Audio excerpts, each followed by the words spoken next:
Good evening, all. Hopefully you can hear me okay, and that the volume levels are alright. Let me know if you can, but everything's telling me that I'm not muted this time, so it's a better start to the stream than most, and hopefully the volume's alright.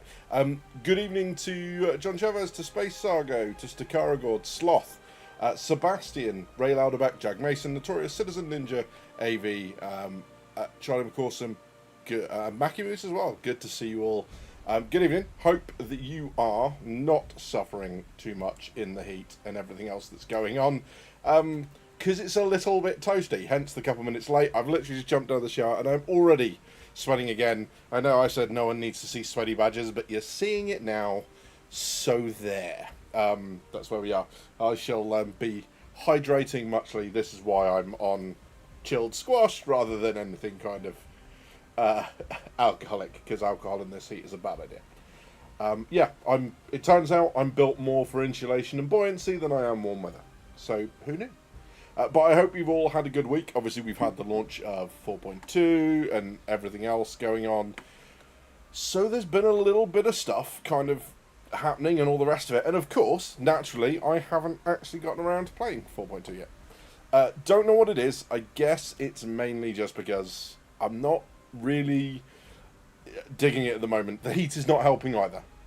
Holy moly, Jag. 110 degree Fahrenheit south of Phoenix, Arizona. Yeah, that's warm enough. Unfortunately, my computer, because the streaming, the size of the setup now, two big screens, the lights and everything else.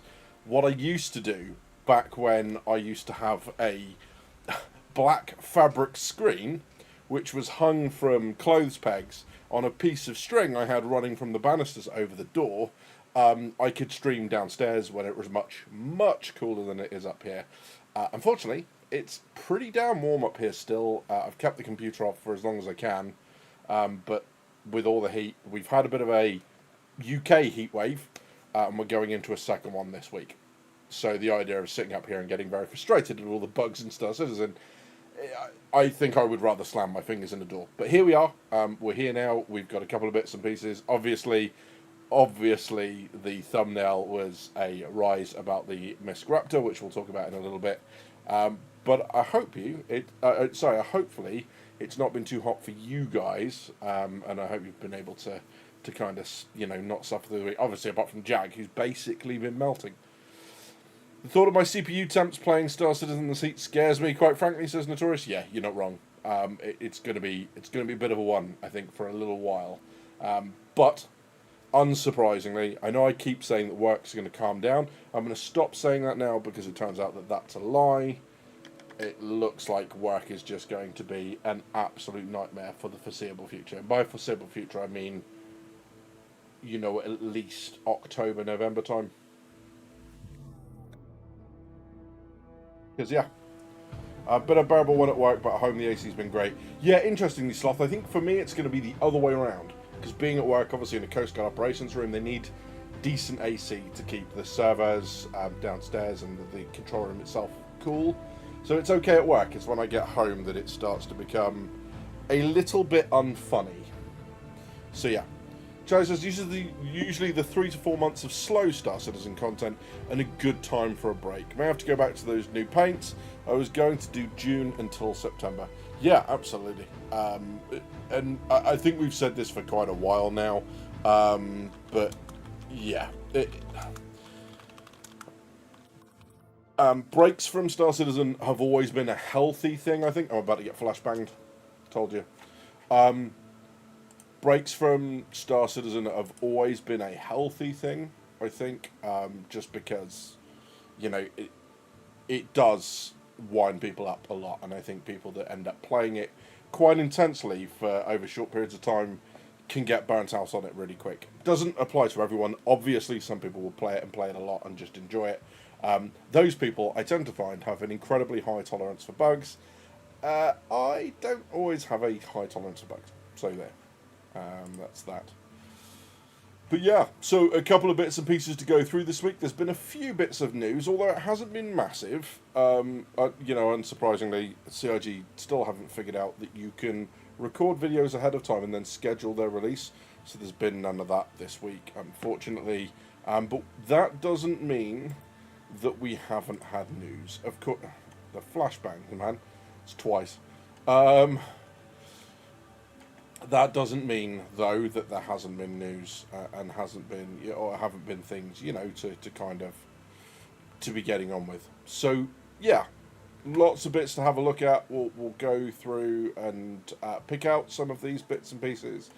And see what has been going on. I'm just having a quick scan of Spectrum while we're here. Mainly I do that with you guys as my sanity, because Spectrum is not a good place. Spectrum is a den of scum and villainy. So, yeah. It's been a bit interesting.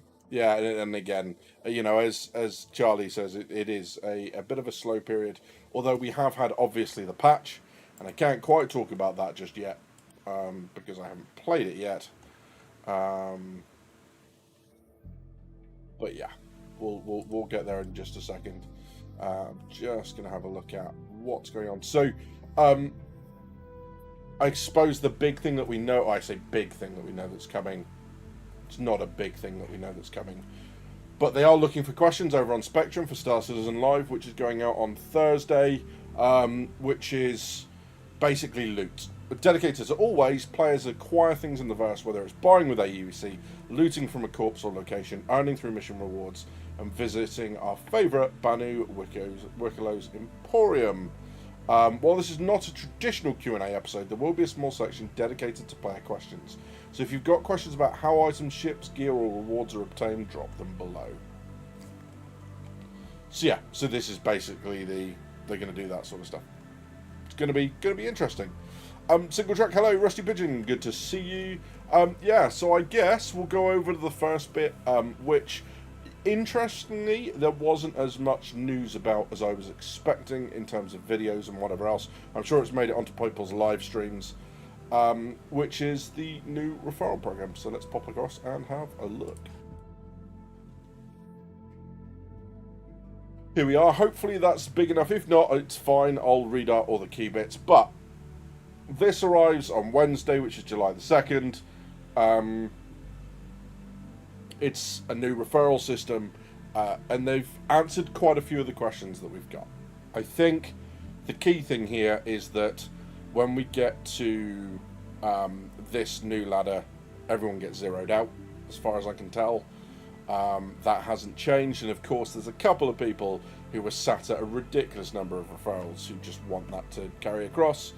However, there is a bit of an interesting news in here. So basically, the person who takes your referral code gets 50,000 credits, not 5,000. So that's not a bad change all in all. The rest of it basically, what they've said here is that the rewards have been updated and there will be more of them, and that's immediately evident from here, because it says 1 recruit, 2 recruit, 3 recruit, 4 recruit, 5 recruit. That is not the way it's laid out at the moment. I think it's 1, 3, 5, and 10, something like that. So there's not a lot, and then of course it becomes more and more spaced out as it goes, and this will too, I would imagine. But there's that. So yeah, it's obviously a new interface, animated milestones, clear progression tracking, great. It'll look a little bit more, I guess, put together. But the key thing here, one of the questions that came up is that the old referral ladder, if you have at least 1 referral on the old system by the time this goes live, the old ladder stays in place for you, and any referrals that you get on your account will count towards both. So if you are a couple short of the next tier that you really wanted, it's fine. You're going to be able to count new referrals towards both, which is really interesting. And that's this bit here. If you've referred at least 1 player who's purchased a game package before July 2nd, you'll retain access to what we're now calling the Legacy Ladder. I'm impressed they didn't call it a roadmap, because why not?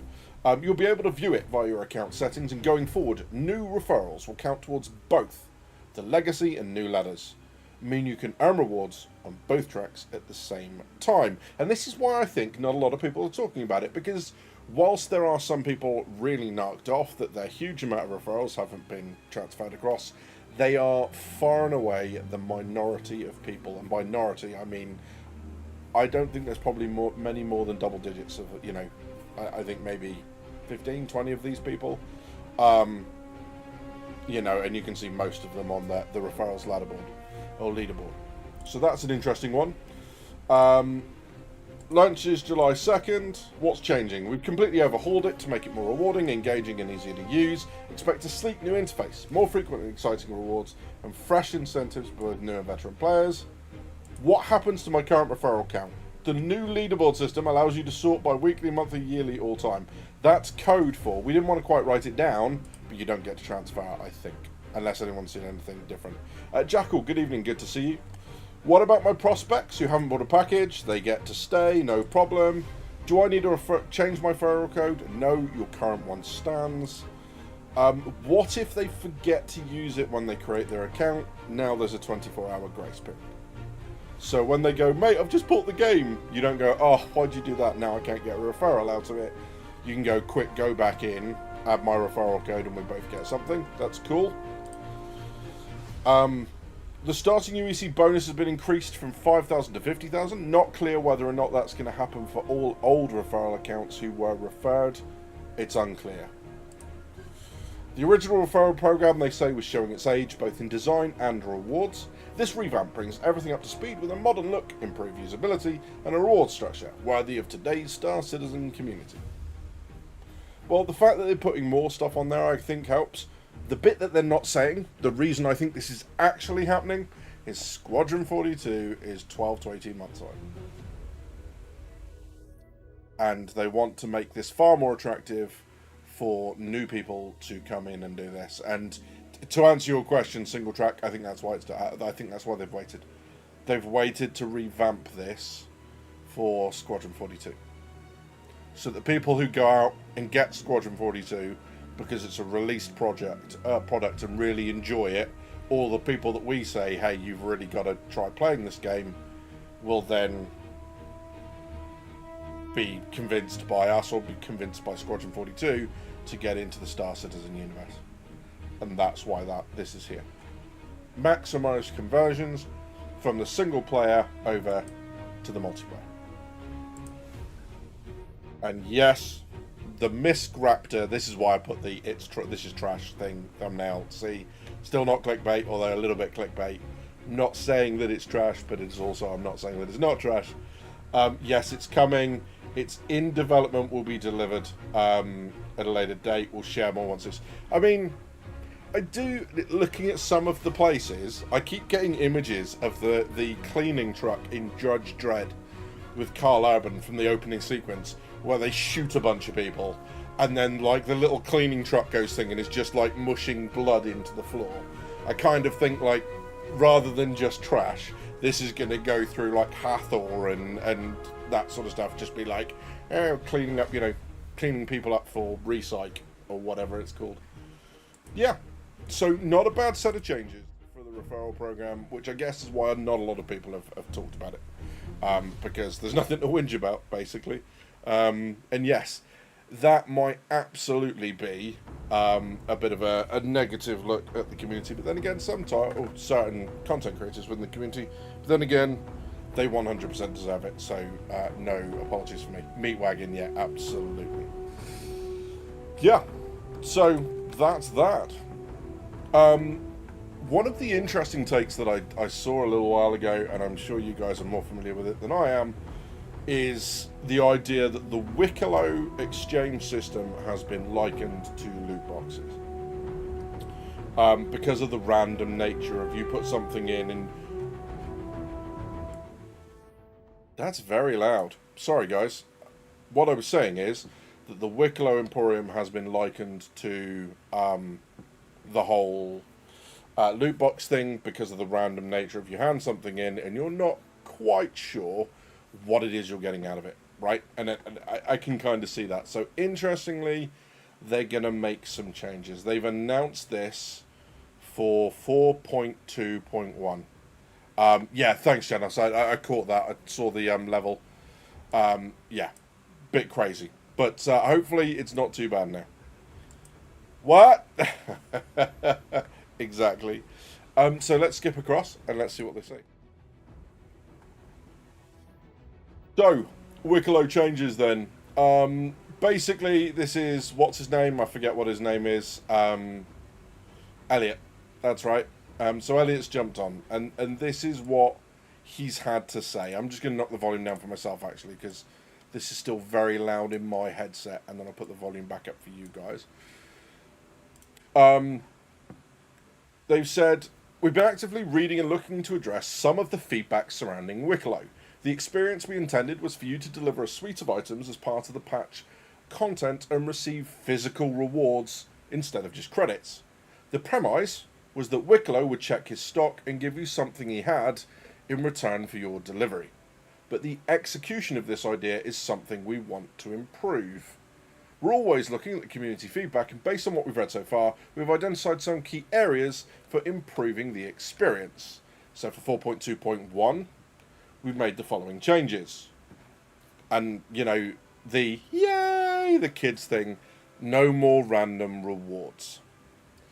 All collector rewards will become deterministic, meaning you'll know what you're going to get when accepting a mission. All existing Wikelo contracts will be updated to reflect this change.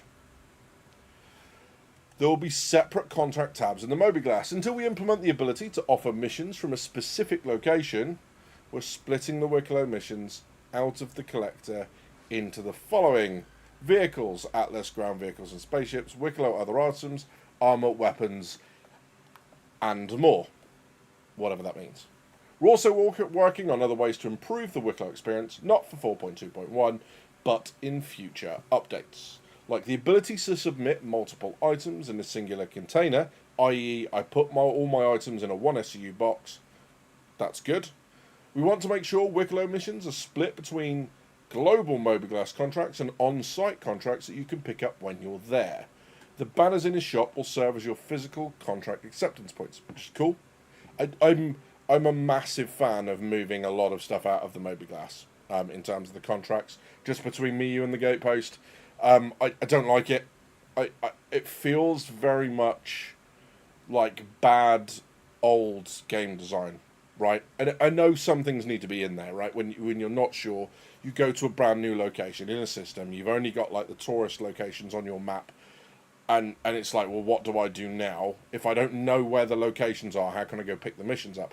That sort of stuff makes sense. The contract manager should be an inroads thing or an immediate priority or, primarily, it should be an exchange between players of, I need this done, here's my mission, here's my beacon, I need support, come rescue me, come salvage my ship, whatever else, right? It should be that sort of thing. The idea that every mission up until now has been going in there, I hate it, hate it, hate it. It just feels that it's basically only one step away from, World of Warcraft's go to an area, pick up a bunch of missions, hand them in, get your second tier missions, hand those back in, and then get another mission that sends you to a new area to repeat the process again. It feels a bit basic. The signposting works, but this idea of like Hathor and Stormbreaker not actually being missions, they are in-game activities that you get involved in, that's much better in my opinion. Because of RNG, I would never bother with Wikelo, so Shady Face, big waste of my time if I only have a chance of getting the things I want. They seem to agree with you. Wikelo Changes are brilliant, says Charlie. I was trying for the make armor look like trees set and found out each time you turned it in, you only got one part, and then one you got's all random, so I got 4 legs. Oh, mate, that's awful. Yeah, no, that's not good. Yeah. Wikelo ship, Gachapon be Gachagone. I agree. Charlie, I see why you're here looking for something, someone who is legless. Oh my god. Yeah, good. Well done. Well played. So yeah, Wikelo has 3 locations across Stanton. Our goal is to let you submit any mission you pick up at any of these spots, including turning in some items at one location at the rest at another. Which makes sense, right? And then instead of having a separate contract for each favour, we want to have one contract that lets you submit X of Y or X of Z. Which makes sense. I like that. And that makes more sense, right? So yeah, that's kind of cool. And then a little bit further down, it says, in a future 4.2.1 PTU patch will be this. So, because someone's basically made the comment about the cargo missions, if you've got a certain capacity in mind, scrolling through all the other ones is boring, and they've basically said that hauling missions will be split by bulk grade, supply grade, and small grade. So, big, medium, little, basically, which is not a bad idea. And if that's the way they're going to start going now, that's better. Someone further down makes the point of it just needs resetting, and this is kind of my point with the whole going back to what we said about Stormbreaker. Yeah, reimagining the entire contract system again is a new fit or is an up massive revamp of a new feature or of an existing feature. It's not going to happen for a little while. Not while they're focusing on stability and stuff. Um, Sorry, I'm just making sure that my fan, because it is absolutely red hot in here. Didn't help that I just got out of the shower. But yeah, hopefully it's not disturbing you guys. If it is, I'm sorry, it's kind of tough. It is that bloody warm. Good. And yes, before you ask, that is Sea of Thieves. And no, it's not manky, it's glow in the dark. Alright? So before anyone goes, Badger's is drinking from dirty stuff. Stop it. So yeah, that's that. There's not much more really going on at the minute within the Star Citizen universe. Unsurprisingly, I guess there's not. It's just not one of those things. Um, it's fairly reasonable, I think, at this time of the year. I think a lot of games see it. They see kind of a slowdown because people are going out and having barbecues and going out and generally enjoying stuff outside. Clearly, I don't. I'm still almost translucent. But a lot of everyone else does, so it might not be as beneficial for them to be doing that sort of thing. And then I guess we'll have a look at what I've been looking at quite a bit recently, which is this bad boy.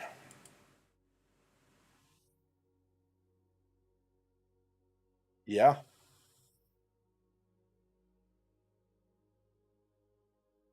yeah, we are miles ahead now. We are so far ahead, it is crazy. We are broaching into whatever that month is, October, September. So of the best year to date, they are in September.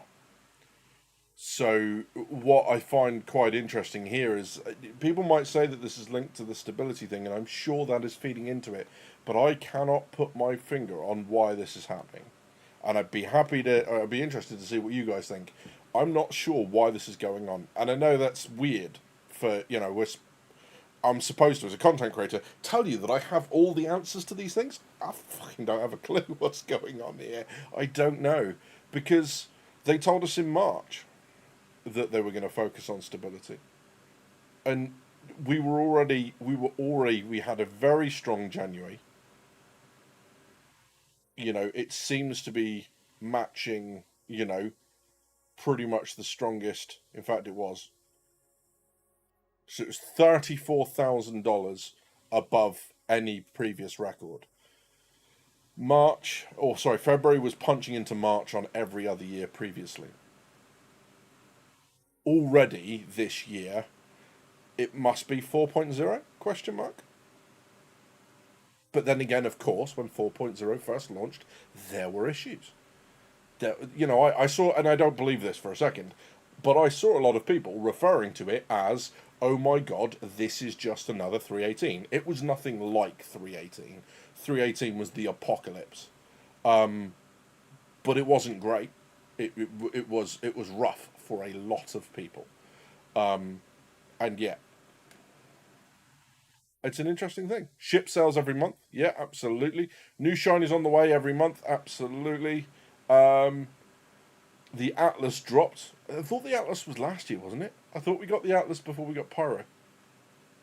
Am I just misremembering? On the one hand, it feels like we've hit June almost July very, very quickly, right? Well, I say almost, it's 2 days away. On the other hand, like the Atlas release and that feels like fucking years ago. The Geo, yes, absolutely. Yeah, that makes more sense. I'd be willing to bet it's a mix of pyro, more sandbox activities, and the Idris being flyable. The ships for IE will be amazing too, another 4 at least, and Sitcon should have 1 or 2, and we may get base building vehicles sold late in the year. Yeah, you're right. Of course, the thing was that ILW was there. So again, they were already miles ahead of. I'll hit that instead. Oh, no. Right, I had the wrong screen selected when I did that. Let's do that. There we go. They were already miles ahead here before ILW kicked off. That's a significant jump.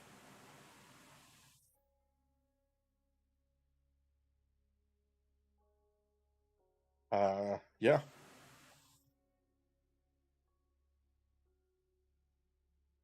What's been quite interesting as well is watching the citizens.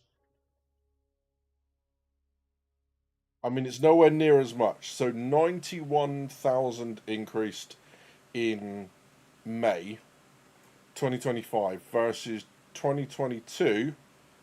Not sorry, 2022 176k. So go figure, I guess. They need marketing money for Squadron. It's a hard push. Not much of the old CCUs need more money to put into the chains. Yeah, possibly. I think these are all good points, right? These are all contributing factors, but they kicked off right from the get go. I mean, maybe that's literally what it is, right? Maybe it's the more ship sales, but then again, we've had very underwhelming ship sale launches as well. So I'd be interesting to see what the Prowler brought in because it wasn't a lot, right? It wasn't. I mean,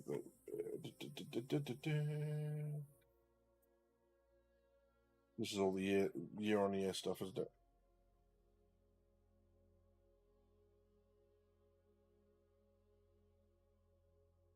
Yeah. Daleview? I can't remember. I very rarely go through all of this stuff.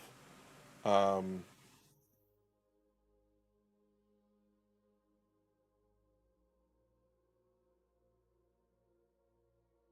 that was where it was released, wasn't it?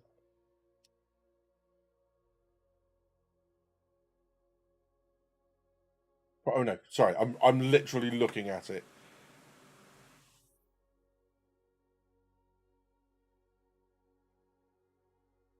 There.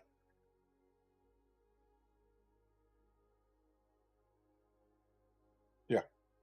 Not and that fell off very very quickly. Very very quickly.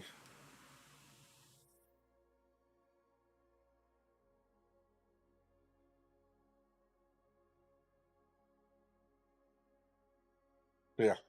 Invictus launch week, obviously hugely ahead on that one. Um, kind of crazy.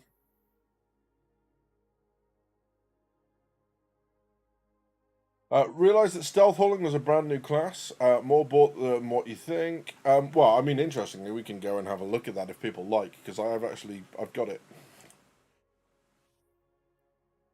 I know what people are going to say. I didn't buy it, but I do have it. So there. Um, but yeah, yeah, and I think that's key. The rest of the year, we've got what the Ironclad's been ventured. We're getting the Perseus, the Apollo's coming. We've got the Meteor, the Mantis heavy fighter variant.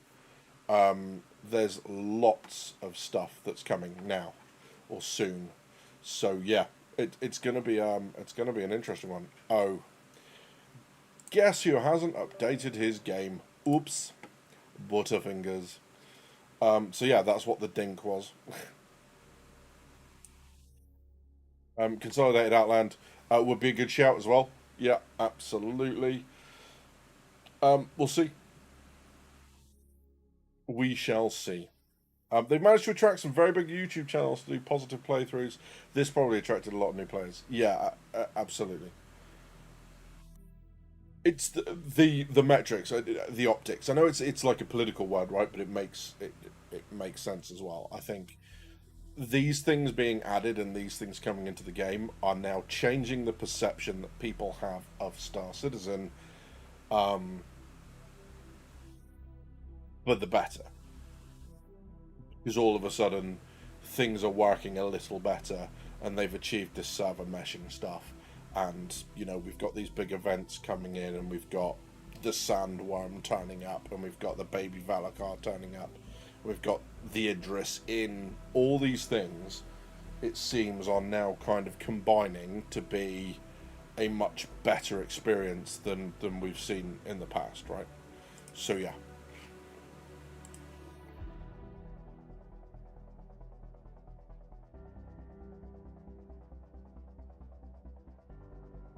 Just downloading the patch. It's not been much longer left. It says less than a minute. So yeah, it'll be fun. We'll have a look. And, got the Prowler utility, ended up with a few other bits as well. But, yeah. Drake Fat Fighter still in the pipeline. Meteor has a bespoke size 5. Um, apparently. I don't know. Has it? Um, Flappy Bird. Well, the other thing is, of course, that there's other ships there that are kind of kicking around and ready to go, right? In terms of things like the Legionnaire was close to complete a little while ago. We didn't get it because of the gameplay. Because we didn't have hacking in, we didn't get the Legionnaire. So it's been a bit interesting. There's probably a couple of things that are kind of sat waiting to go, waiting for their kind of corresponding gameplay. It was in the sneak peek image. Okay, interesting. Remake 600i and G12. I mean, the 600i rework's coming at some point in the future. I get it. So's Christmas, right? But yeah, it's on the list. Unlike the Endeavour, lol.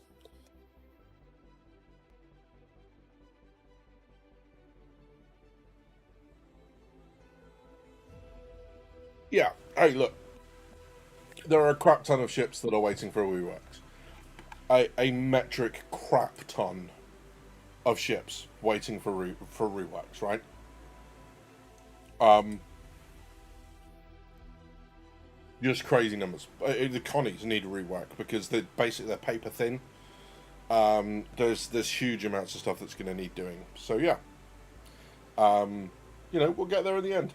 Suspect charged in Polaris theft following the major breach at last month's Invictus Launch Week event, which allowed the terrorist organisation Frontier Fighters to gain access to a United Empire of Earth Navy Polaris corvette.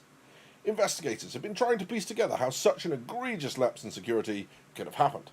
Yesterday, a major break in the investigation was reached when Navy starman Ali Bojang was arrested by the advocacy for their alleged involvement. Public records show that Bojang's sibling, convicted criminal,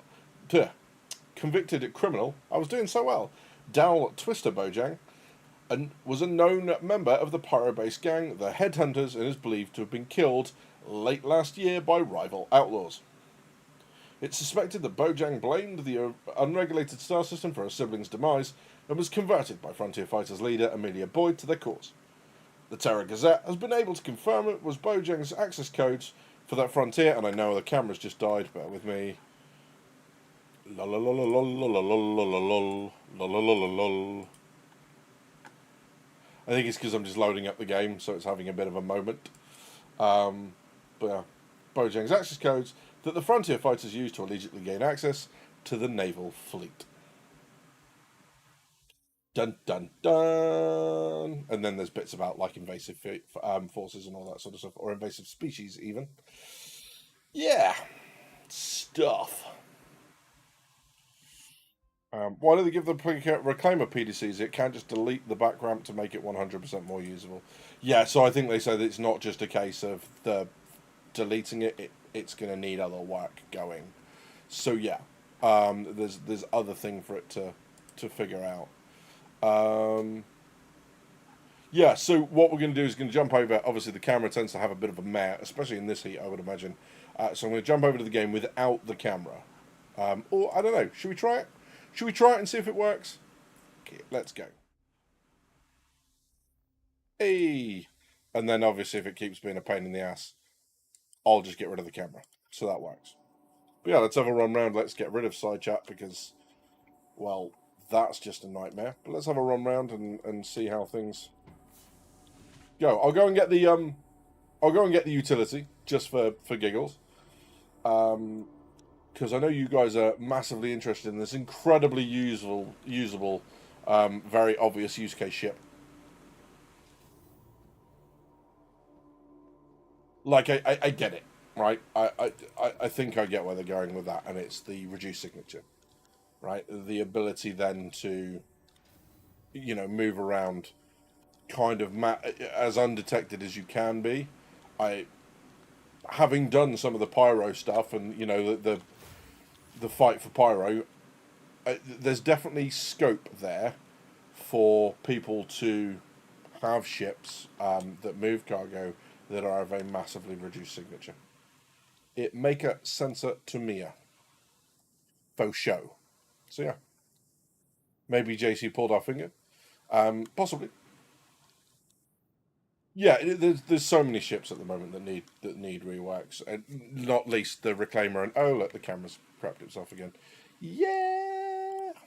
Bum, bum, bum, bum, bum, bum, bum, bum, bum. The next shuttle is approaching the station, apparently, so that's good.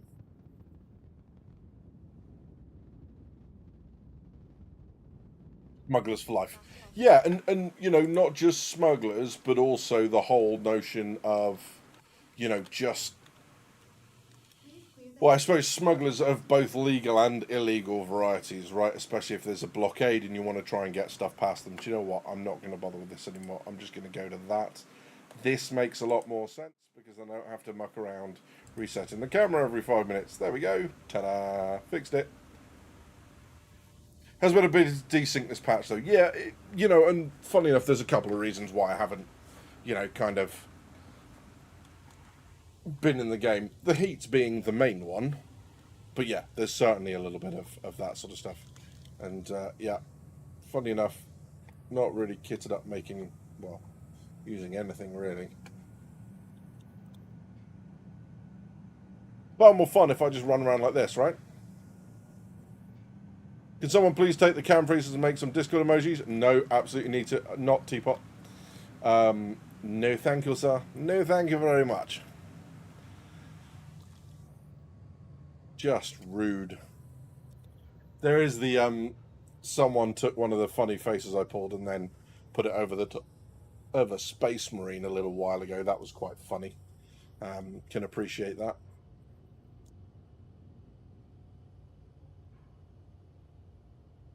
But no, you can't make it a Discord emoji. That's rude. If they shielded the cargo grid on the Intrepid, it would make for a hell of a smuggling ship. Which is probably why they didn't do it, right?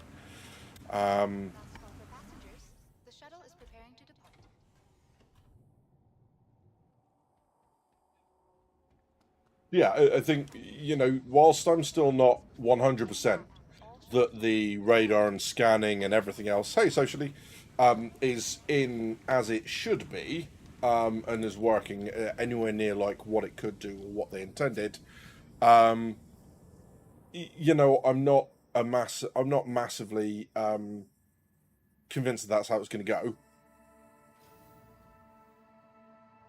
It does. It is now a gameplay element, as we know, with all the stealth components and the detection ranges and all that sort of stuff. That's quite an interesting setup now. So it definitely has some sort of in-game utility, and of course, from patch to patch, some patches it's going to be really cool, and then some patches it's going to bug or not work, or just be, that all the characteristics are going to be wonky. However that plays out.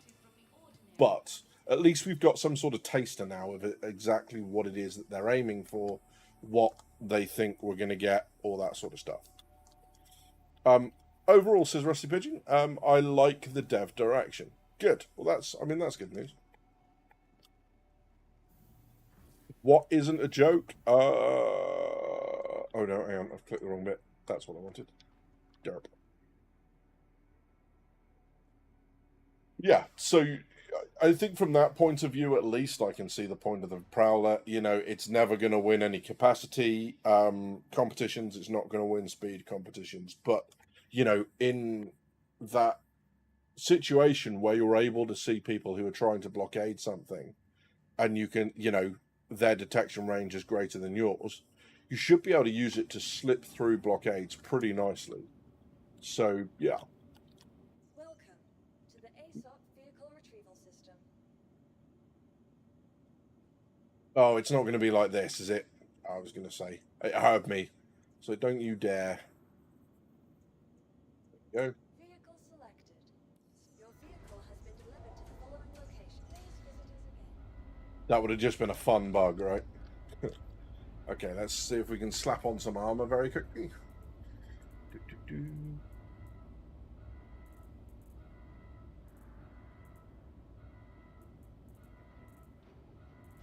Very quickly. I'm now going to spend 20 minutes playing dress up Barbie with my character.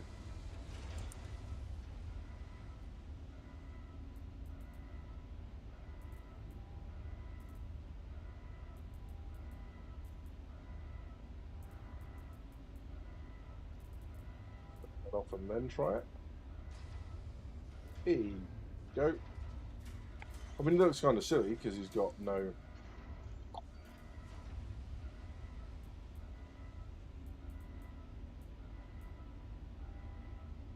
I thought I had some black anti armor. The anti armor jet arms. Are they not? Am I just making it up? Am I making it up? Maybe. Could be.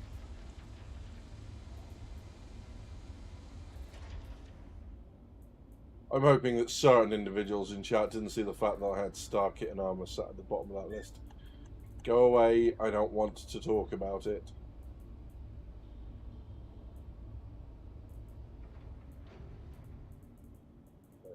I think what it is, I left a bunch of stuff at like in the station, and it doesn't seem to have saved to this location. So yeah, oops, Butterfingers.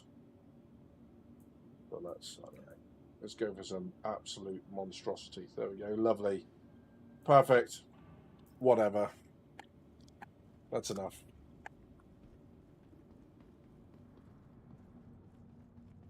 I hope they're making some nice paints for the purchase. Look, the Thundercloud paint. It's where it's at. There's a festival or something this month too. Yes, it should be where we get the new RSI ship. I don't think it's going to come this month. Oh, you mean the Meteor? Very possibly. I don't think it's going to be the Apollo, and I don't think it's going to be the... Well, I know it's not going to be the Perseus. But yeah. What I like about this one is the fact that they've got the wings to fold up. Obviously, these deployed and kind of splayed out as a sort of a defense for the troops that you're dropping. But yeah, I also like the fact that it opens like this.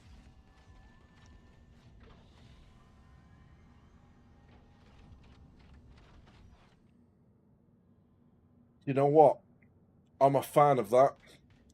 I actually quite like it. I also like the fact it looks like a face hugger's legs when it closes.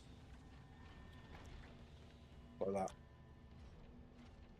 It's very kind of alienistic, right? I wish the ship had a bed. I hate having to go back to a station to log. I want to stay out in the black. Yeah, I guess it's just not going to be one of those ships. I think one of the bits on this that I really did appreciate that they added, aside from kind of the walkway and stuff, is the little cargo box thing here where you can place your mini delivery cargo boxes. That's kind of cool. I think that's quite a nice little step as a courier, and it kind of indicates the fact that they've added it at this stage that those little courier boxes are here to stay. There's just a bit of a pause in them, you know. So, you know, you've got vehicles like the Mule and that had specific bays down either side where you could put like these little things. I'm quite pleased that seems to be, you know, continuing.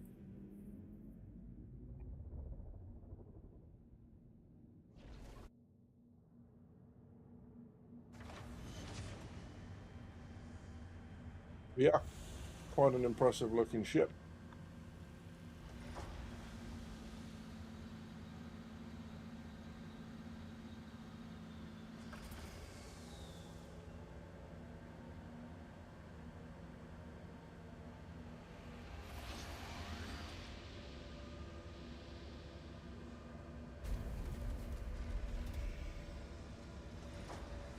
Then that's very cool.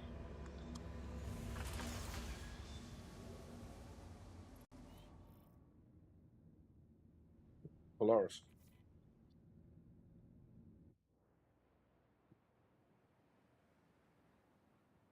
Where he's going. The spaceport isn't down there, fella.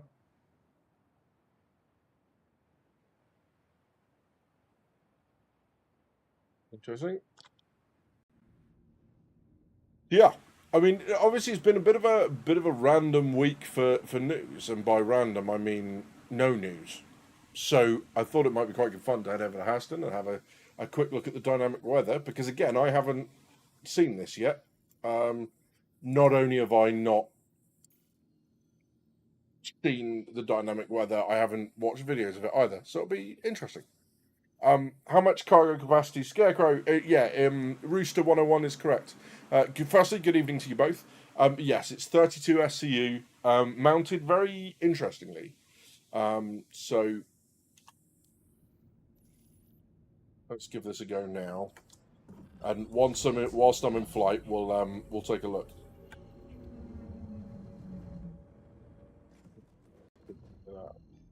Yeah. Jump.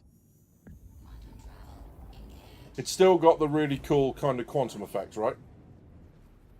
Yes, it has. Cool. Love that. That's absolutely gorgeous. Let's do it that side so you get some of the sun glare on it. Nice. Can't tell whether we're in quantum or being hypnotized. But there you go. So yes. So 32 SCU. The ship's not meant for quantity. It's meant for massively reduced cross section and emission reduction. So you know, it's one of those. It's a bit of a niche use case. Not everyone's going to find the ship useful, especially not because you've got alien tax and everything that goes with a ship of this type, right? It makes it much more expensive. But having said that, I do think that this is a very, very clever and cool looking ship. I think having these little like pieces that slot into the doors is very cool as well. So like these little bits that the doors kind of clip in around, that's very kind of realistic almost, that they'll lock into that, right? And yeah, and it's actually suspended vertically, so whatever sits on the cargo grade sits upside down. This is the slow time of the year for SC, and it's also the time when hit pieces are made on Star Citizen. Yeah, and I mean, I didn't look at where we are in terms of the funding tracker kind of being, you know, how close we are to the next, you know, 100 mil milestone. But yeah, that's always a time as well when people kind of lose their crap that anyone has the audacity to spend money on a game that they don't. The other thing I like about this, Scarecrow, if you're still here, is one of the things that I find really interesting is that there are jump seats or seats for 5 people, right? So even though it's only 32 SCU, it seems very much more geared to like the smuggling, the idea of, you know, going and getting cargo with a higher group count to do that. So it feels a bit more like a ship designed to get in and get loot, maybe under fire. Certainly, you know, to put a combat team down on the ground. That's kind of cool. That ship would make a good snatch and grab ship for pirates, 100%. Good to move some peeps around, absolutely. And it's such a good looking ship. And I think it's the center section that's been redesigned, but it doesn't look quite as squashed as the Prowler dropship does. I, I tend to avoid looking at the prowler dropship on the side because I find it, you know, the visuals almost jarring. It just looks like someone took both ends and then pushed them together. But yeah, this one, because that center section is made chunkier by the addition of those doors. Evening, Edison, good to see you. You know, and the tail is bigger. Yeah, 100%. I think it's quite tasty. But we're going to go down to Lawville, I think. Um, really? Oh, of course, because it's Lawville like that, isn't it? Derp. So let's set a route to that. And let's see if we can go get some rain. It is Lawville, right? With the rain is one of those locations. Well, if it's not, I'm going to be massively disappointed.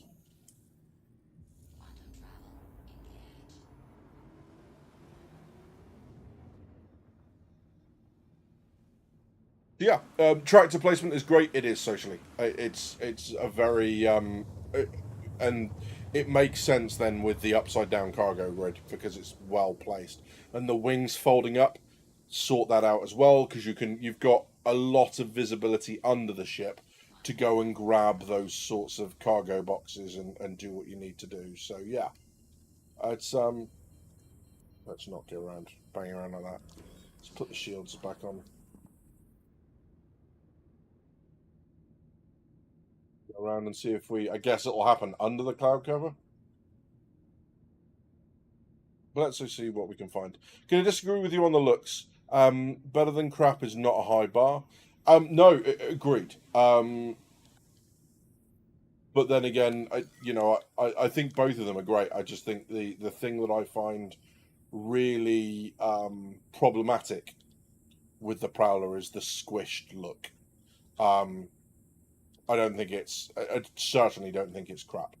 This is very similar to the dropship they used in Final Fantasy: The Spirits Within, the animated movie, to the point where I'm 90, and I think most people are 90% certain that that's the entire reason it's in, is because it's that dropship. It's a very good looking dropship, and I like the Prowler utility too. I just think that sometimes it looks a little squished, but that chunky center section there, I think it improves it slightly. As well as the counter wings, they're kind of cool. This ship would have killed in supply or die. I picked it up because it was step in a chain, but I've turned out really liking it more than the Asgard. Actually, I'm weird. No, I look. You know, hobbies are what hobbies do to you. What hobbies do to you, right? Which is sometimes it defies logic. Sometimes it's not about, well, you can min max, and if you buy this ship, it's like this many dollars per SCU, but if you buy this ship, it doesn't matter. I want that. And that's the thing about hobbies, right? You don't have to justify it to anyone else. As long as it's a ship you want, then frankly, everyone else can shave off. So yeah, that's my thought on it. And the turret works absolutely.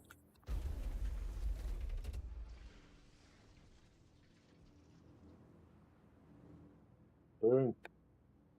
There we go. A really good looking ship. Nice paint job on it as well.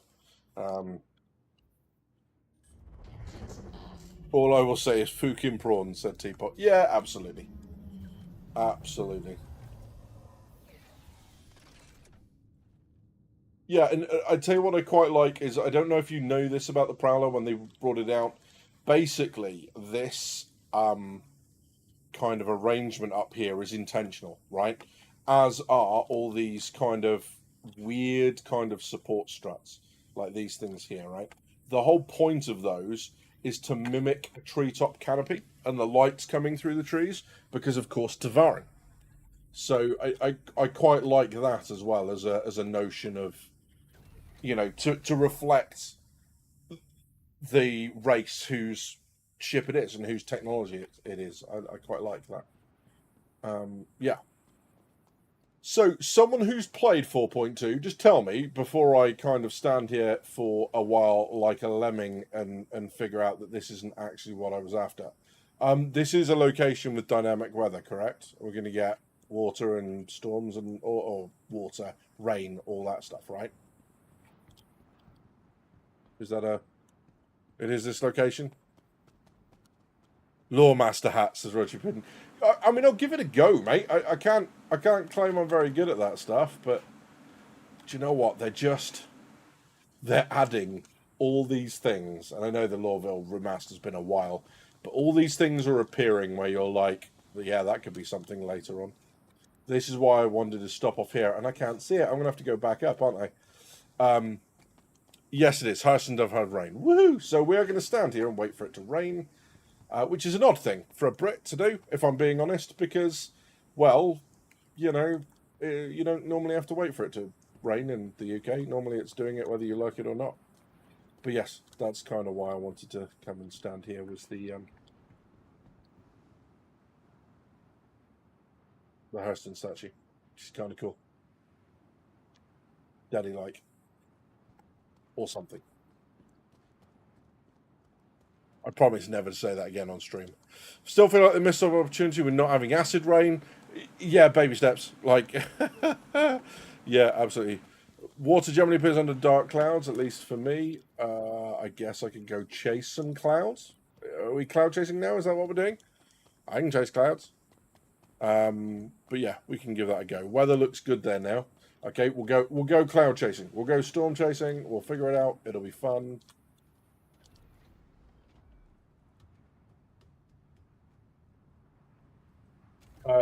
Yeah.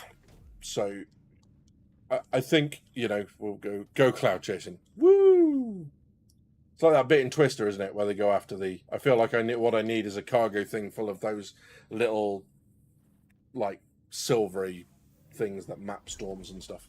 I don't know what I'm saying anymore. I've kind of lost it. Okay.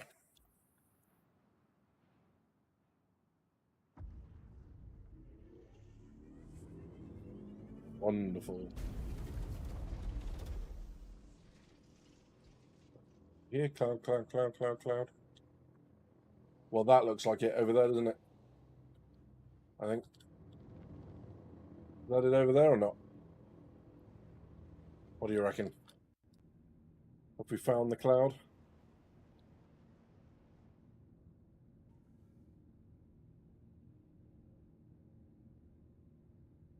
I mean, and the fact we get to do this now, like fly around the lower areas in this game, is kind of cool as well, right?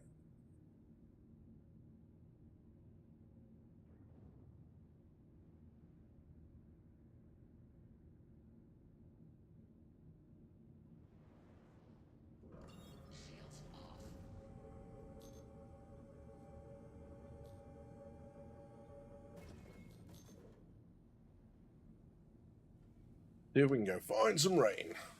But yeah.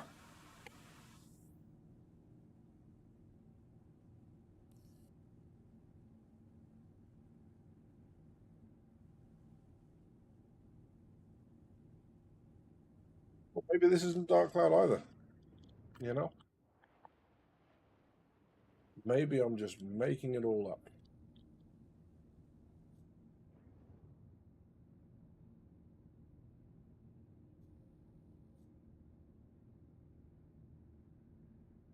Is it a fairly regular thing? I feel like when they turned the weather down at Lawville in Area 18. That's a shame. Because I feel like when they did the storms, like that was happening all the time, the high winds and stuff. And I don't feel like it's massively changed. It was almost like almost like the temperature and eating and drinking thing, which was, we're going to make you eat and drink all the time. Ooh! We have rain, boys and girls. I guess we put down somewhere here and go and have a look.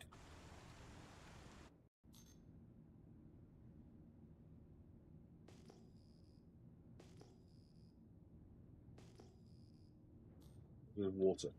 That's why I can't see it, right? Go and have a look over here.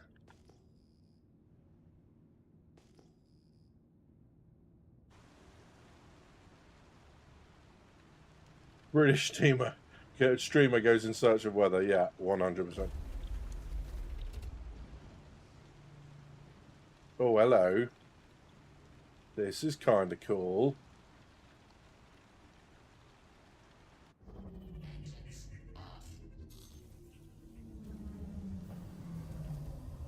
Did he just stopped? Is it literally just stopped?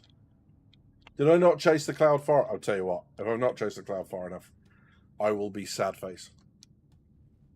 I mean, you're not wrong. I mean, it's crazy for the Brits to go chasing rain, right, and then get excited about it like it's not something. Oh, wow. Okay. I mean,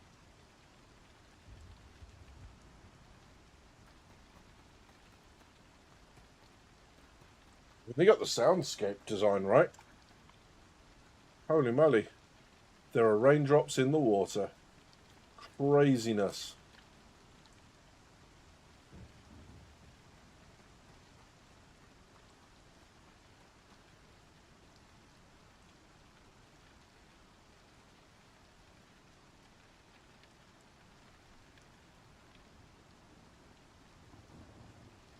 Okay, excellent. Hello, mate. Good to see you. Shame that we can't get a bright rainy day like that in the UK. Yeah, right.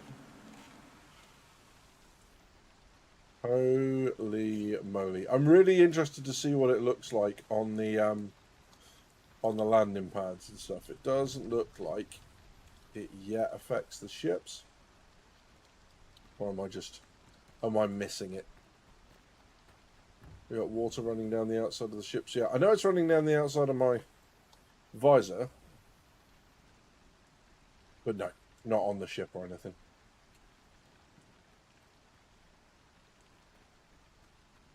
Did I leave a door open?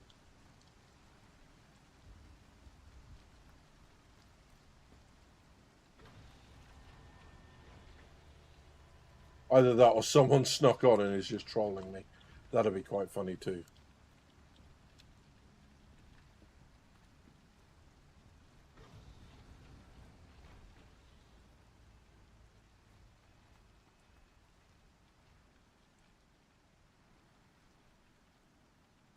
I feel like we're coming to the end of the storm. But yeah, not a bad looking. The third person camera gets rain too, does it? Yes, it does. See a couple of the water drops there. Look. Interesting. Well, that's kind of cool.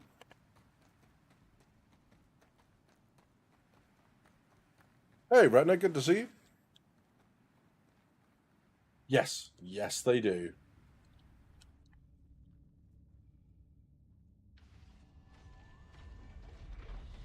Oh, is that why? Because even though I was looking up, the game thought I was looking at the little thing, and that's why it's... Right, okay, that makes sense.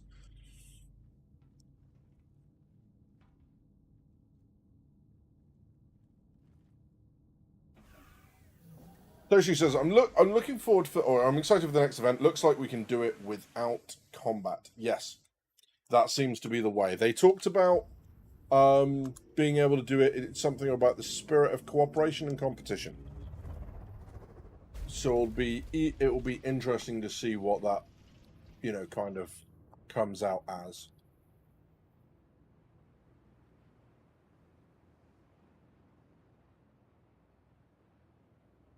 You know what? There are still times where this game manages to take my breath away, and that's a very rare thing, I think, with games. When you've been playing them for that long, sometimes it feels like you should stop being awed at how pretty it looks. This is not one of those games. I still, at times, am just blown away by what it looks like. And I love the facts, like we said, that they are seemingly adding lots of locations that could later on be opened up and used in a exploratory fashion. And of course, what's really interesting, the thing with server meshing, is these locations, as they do this, a lot of when Lorville, if you remember, when Lorville first came out, right? The there was so much of the city you couldn't get anywhere near because it would just yeet your ship, right? And now we've got areas where you can get in close and start flying around, and there's parts of these buildings, right, that you can fly through. I don't know if anyone's seen these. I'm sure most of you have, but just in case you haven't, we'll go find one and fly through it. Right, there we go, over there. Seen it. Um, and of course, a lot of this was because of all the collision tracking and all the angles and all that sort of stuff. If it's an art piece you can't go anywhere near, it saves on all the entity counts and on server performance and all that good stuff. Well, if you're able to break off in these own areas and you can turn Lawville and have a server just run the city, then in a theoretical sense, you can have this city as involved as you like, especially when you then start to consider that you don't even need to have one server doing it, you can have many. So there's there's a lot of stuff here that you can potentially go get involved in, and that they could do. Now, of course, development time, the effort taken to do that is another conversation entirely. And I don't just oh and that, kids, is why you be careful about where you fly. Um but yeah, there's lots of these sorts of areas where that you could start doing stuff. And there's no reason why in the future you couldn't have an awful lot of stuff going on in these sorts of areas. I've got that talking balance stuff going on because I've only got one main thruster now. That's unfortunate.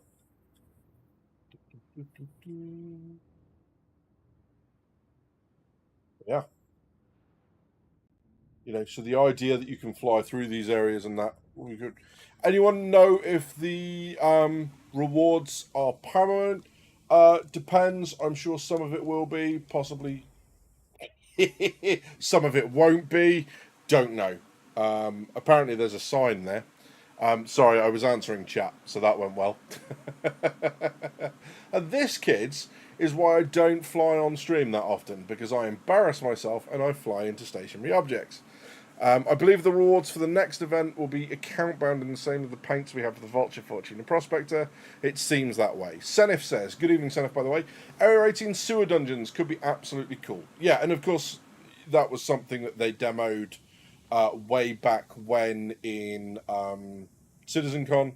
The idea that we were going to have these instanced areas, which would be kind of cool. I want sewer fauna. I'm sure you will get it. I'm sure there will be Gribblies living in the tunnels there. I'm sure that those things will happen. So yeah. So am I safe in guessing there wasn't a joke reference involved? The Raptor? Sorry, Retina. Yes. 100%. The April Fool's joke that wasn't a joke. The Raptor will be one of the referral rewards.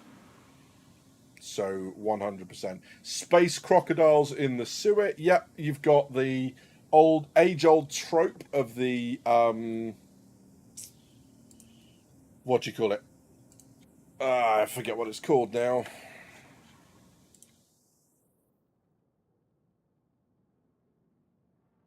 Of the trash beast in. Oh, good. It's having a moment. There you go. I'm back. Ta-da! See, bet you wish you had the game more than this. Yeah, like the trash compactor from Star Wars with Han Solo and that. There was something in there with tentacles. Although saying tentacles on the internet is probably a bad idea. But yes, there's lots of stuff. Because everyone wants a street sweeper. Yeah, 100%. It's going to be an interesting choice. I don't know quite what it's going to do, and I don't think I'm interested in any of it. Having said that, when we first got persistence and everyone was able to drop bottles and mags and that all over the place, I spent a disproportionate amount of my time going and cleaning stations up, because people need to learn to pick up after themselves the absolute monster. The Raptor will be cool for flight decks. Yeah, like I say, I kind of like the Judge Dread. I like it, like going through Hathor or the Stormbreaker research areas and just like cleaning up people and blood and all that sort of stuff, and just be like, oh, da da da da, you know, like the what's the cleaning game with where you go clean up FPS levels after players have been through it, kind of like that sort of thing. Space sewer rat king, possibly. 4 turtles and a rat, 100%. Yes, yeah, some turtles and yeah, with headbands. Lovely utility. Have 3. That's what credit can do. Wow, 3 of them. You can only fly one at once. I suppose one at a backup, maybe. I mean, if you're blowing them up that regularly, I mean, maybe you're doing something wrong. I don't know, but do not fault you on your choice of ship at all, sir. It's a good looking ship. Will be interesting to see what the Raptor actually does. Will it just be a delete trash, or will it do more? Will be amusing though. Um, about as useful as the PTV, yeah, absolutely. A drivable defodder, yeah. Badger, we literally made the Raptor for you. If you drive over loot, it will store it for you. Yeah, I mean, yes, the whole loot thing is upsettingly active. I want a Raptor for my Kraken's deck. I mean, it could be one of those just like fun little mini game things on. You know, it's like, hey, we've had to clean up after a insert name of thing here, right? It could be after we had to deal with some workers' compensation issues, and like on Hurston, and you go through, and it's just obviously aftermath of a riot that's been viciously put down, and you've got to drive through it. You know, one of those things that you can do when you're in a major landing zone, and you got nothing else to do. I don't know. I have no idea what the plans are for the Raptor. And it would not surprise me in the slightest to find out that CIG don't know what they're doing with the Raptor. They're just like, we'll make the April Fool's thing. Woo. I mean, at least they've already got the trailer, right? God damn. Yeah. I want a Raptor for my Kraken shot. Yeah, just don't drive off the edge. Oh, oh, oh. Clink. Yes. So yeah. Using it for cleaning the Pegasus. Yeah, yeah. It's something with mag boots, so you drive it around the outside of the ship. You know, different head attachments. Obviously, it'll clean up using beams, right? No. Yeah. So it's been an interesting week. Um, Sorry, it's been a tiring week. It's been an interesting week away from Star Citizen. It's been a not so interesting week in Star Citizen, but I do think that everything we've got is positive. The Wikelo stuff, the referral program stuff, that all very much seems to be headed in the right direction. And, funnily enough, you know, the Wikelo stuff came about, as Elliot said, because people were seeing it, not liking it, and offering their feedback on Spectrum. Hopefully, it was being done constructively. I know for a fact it won't have been constructively in all places, because it's Spectrum, and Spectrum's just awful. I try not to read it too much. I tend to read it on stream with you guys because it's just full of dumb, right? It's just full of crazy. But I've got my liquid copium in a bottle, which I couldn't be bothered to distill into anything else because there's so little of it. I didn't want to do any extra washing up tonight. So I'm going to drink my copium, diet copium. C for copium from a bottle, and you guys are just going to have to deal with it, I'm afraid. This is the joys of living on my own, right? I'm not quite at the stage of plastic, or paper plates and stuff, so I don't have to do washing up. But it's beginning to appeal, I have to admit.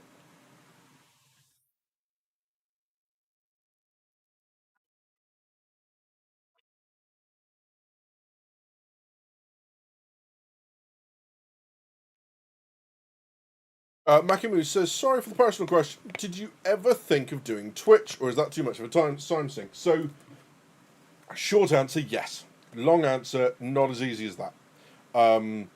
So, yes, moving on to Twitch, to dual stream, YouTube and Twitch is absolutely an aspiration. Hello, Shadow Girl, good to see you. Is definitely an aspiration to do both. There's a couple of issues. First is a branding issue. what name do you search for in Twitch? Because it will be drinkers with gaming problem. Because Twitch's maximum name length is 2 letters too short. 1 letter too short. So I'm hoping Twitch will give us another letter, especially as you get more usernames. That might happen. But yes, I would absolutely look to go across. The other thing as well is if I do that, it might be that I stream at a slightly different time. Twitch is a slightly different audience, and I know for this sort of stuff that would be, there'll be people here who'd be like, well, I would prefer to watch on Twitch and not YouTube. I get that one, absolutely, but it's a lot of effort to put in to just split my audience across 2 platforms. The other thing that I'm not quite sure about with Twitch at the moment is there are things that are up in the air, and things that I kind of don't like doing just yet. Like, for example, I've always said to you guys that I enjoy doing this. I love doing this. However, I reserve the right. This is just a hobby for me. This is never going to be my full-time job. No, even if you make it one word single, unfortunately not. Even if you just make it all one word, drinkers with gaming, it's drinking. I think it's drinkers with gaming problem, or drinker with gaming problems. Maybe you do that, but I'd have to make the change closer towards the end, so anyone that searches it then doesn't rule me out because they've spelt it differently at the beginning. So we'll have to see. Twitch names don't have spaces anyway. Yeah, exactly that. So yes, so we'll have to see. So yeah, so I've always said with this that gaming is a hobby. It's never going to be a full-time job for me, just because it's not. It's not going to be. We can tell by like the growth on the YouTube channel and everything else. Even when I'm making videos all the time, the growth isn't there, and I get it. This is much more of an adult conversation with people who are in a very similar place, not necessarily age, but certainly in a similar place. We are not representative of the internet, although we are representative of Star Citizen. Star Citizen isn't a huge audience, right? You can tell that through Star Citizen's own videos, who only get maybe 30 to 40,000 views. So it's never going to be a primary income. The other thing is, as a hobby, if I get to the point where this is winding me up enough, or I find that I'm not enjoying my hobby because I'm spending so much time doing this, and it's sucking the enjoyment out of that, well, I'm a gamer first, right? I'm a gamer first as content creator second, a far distant second. I'm a lot of things in between as well. So I reserve the right to drop this if it's destroying my love for that hobby. The reason that I have an issue with that, the reason I don't have memberships and everything else, is that for me at least, if I make it to Twitch partner and someone's able to sub for a period of time, I'm going to feel very uncomfortable when someone goes, hey, I've subbed for the next 12 months, and I'm like, I don't even know if I'm going to be doing this in 12 months. So there are some things to get around, and I don't know enough about partner at the moment to find out whether as a creator, as a streamer, I'm able to go on there and limit like how long people can sub for. I don't even know if that's a tool. I'll find out. We'll go. Mackie is very kind guy. I'm and I know that, and I know there are very generous people in this community, and I'm sure you're not the only one. And I don't say that as a big head thing for me. I say that as a tribute to you guys, because you guys are very generous. You always have been. You always will be. Otherwise, you wouldn't be here humoring an old fart like me, right? And that's why if I'm going to take, if someone's going to sub for 12 months, then it's reasonable that they expect 12 months out of it, obviously. And I feel like that kind of almost ties me to stuff. I'm sure I am overthinking this. However, that's where it is. I don't like taking people's money if I can't deliver my part of that bargain, right? So yeah, first you become affiliate. Yes, absolutely. Right, if you have subs and memberships, then that's the whole obligation thing. When you're not even sure if you'll be doing it at the time. Flexibility thing is flying out the window. and it potentially kills the fun factor. That's it. And like I say, I'm more than intending to be here. And if I ever drop that, it doesn't mean the Discord's going anywhere. It doesn't mean that people aren't welcome to come and I won't hang around in game and do this, as in, you know, chat with people about the game and stuff. And of course I'll keep up with it because Star Citizen is a game I want to play. Squadron 42 is a game I want to play. I'm heavily... I won't say... I was going to say heavily invested. I'm that too, but I'm, you know, as a hobby, I'm heavily invested in seeing those things. You know, I want to see them come to fruition. I want to play them. I want to experience them. All that sort of stuff. So I'm going to be here regardless. So even if that stops, if you're in the Discord, that's where you'll find me. You know, when Squadron 42 and Star Citizen hits 1.0, Squadron 42 goes live, that's where I will be. And DGP has always been, the intention for it has always been a place for friends to come and find other people to come and play a game. I'm playing this, it'll be much more fun with a few more people. Does anyone want to jump in and game with me? That's the whole point of DGP. That's what it started out as a group of friends going to LAN. In order to sit together, you had to come up with a clan tag. That's it. That's where DGP came from. So when you're in the Discord and you see people who have the DGP tag and their name is in the green colour, they were the original DGP.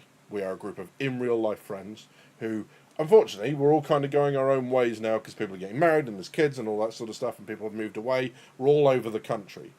But we used to meet a couple of times a year to go to something called Insomnia, which is UK's largest LAN party. A couple of thousand people every time to the LAN. And then there was like a 10,000 person a day like gaming festival and stuff. So yeah, that's where this comes from. It's always been a case of gaming. Internet gaming for me has always been a means of meeting new people and bringing people together from as many different backgrounds as you can muster.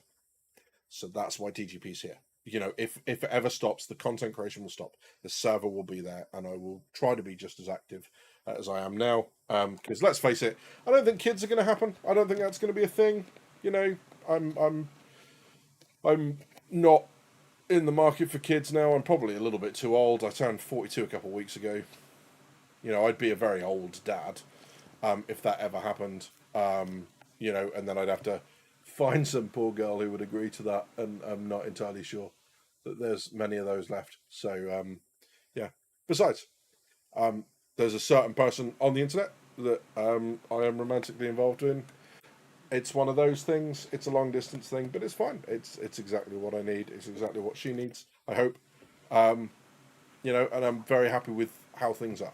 So it's not going to be the kids thing that pulls me away from this. It's going to be when I'm sat there going, I know so much about this that I don't want to enjoy it anymore.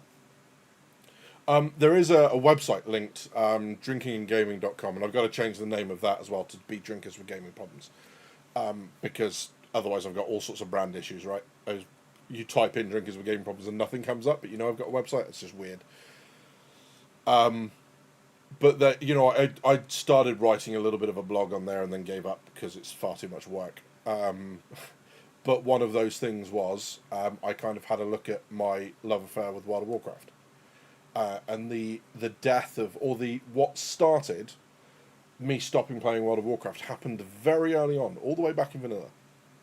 Is that I ran around knowing nothing about the game, and happily knowing nothing about the game. I just got what I wanted. I remember the first time I found a green item, I was like level 8. I had no idea there was anything other than white. I was like, white is an item I can use, and grey is trash. That's it. Right? I had no idea that there was green, blue, purple, even orange. Had no idea that those... The brain explosion that happened. I picked up a tiger's eye off a snow leopard in Dunmorogue, and my brain just exploded because I went, oh my god, there are other types of items. There's other classes in terms of green. What other colours are there? And I just remember this thought process exceptionally vividly, right? The bit that destroyed it was I started to understand when I started raiding in WoW, and it took me ages to get to 60 because I got to 59 and stopped because I was like, I don't want to go to the end game. I want to pause and I don't want to go there. So I ended up doing loads of things that it was not quite getting me to 60, and I got there, and then people were like, here's a Here's a bit of math for you. Now your gear isn't just about what looks cool and what's got the biggest numbers. Now I understood that one intellect meant 5 mana per second, and whatever else, or whatever it was. Five intellect was 1 mana per second. Whatever the hell math it was, I started to understand, and it wasn't. It was no longer about what looked cool, what was cool, what I liked, the little bit of story, the fact that I got it through a quest line I really enjoyed. All of that went out the window. Now I had to do something in order to be raid viable. I was very lucky in vanilla. People let me raid as a rep pally in vanilla. They basically humaned me. They went, "You're too stupid to be a healer." No, they didn't. But you see what I mean, right? There was only one way to raid back then as a pally, and it was a healer. The pally tanks in vanilla were not a thing. Rep pallies were just laughable, but they let me do it anyway. Probably why it took us so long to kill Ragnaros. But that's that, right? A very long story, but it's that understanding the maths behind it, understanding that now doing, with dailies and rep grinds, now it wasn't a case of keep doing that because you enjoy it. Now it was like I can only do that once a day.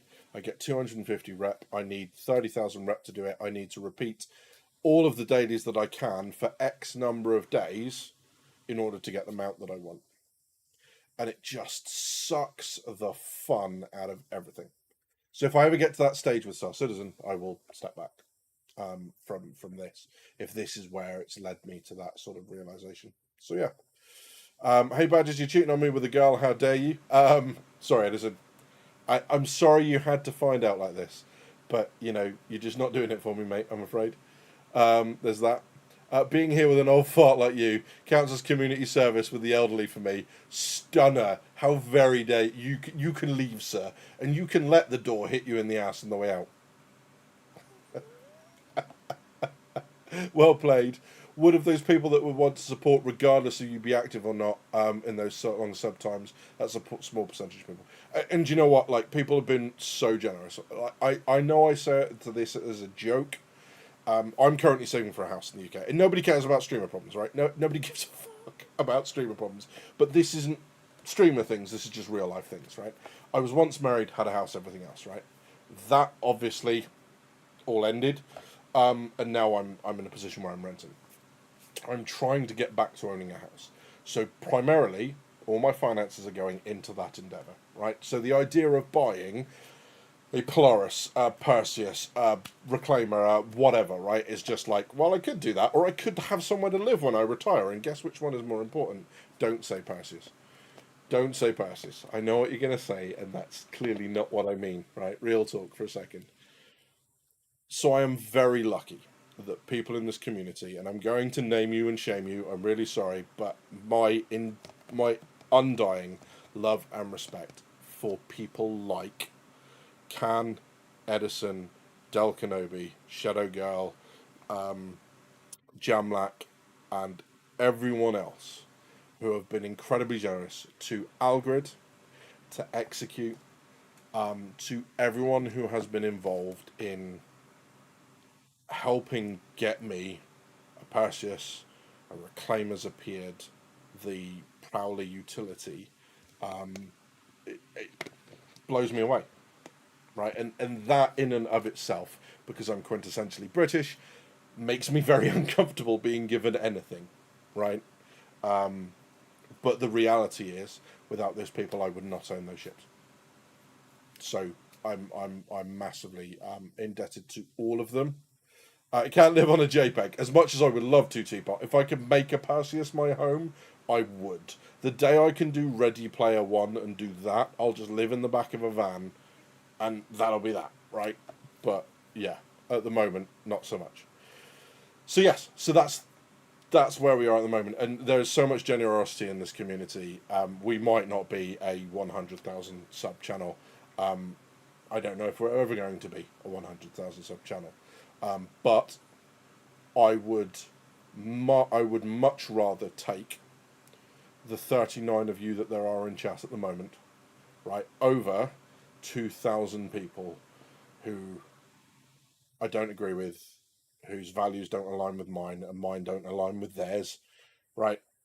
100%.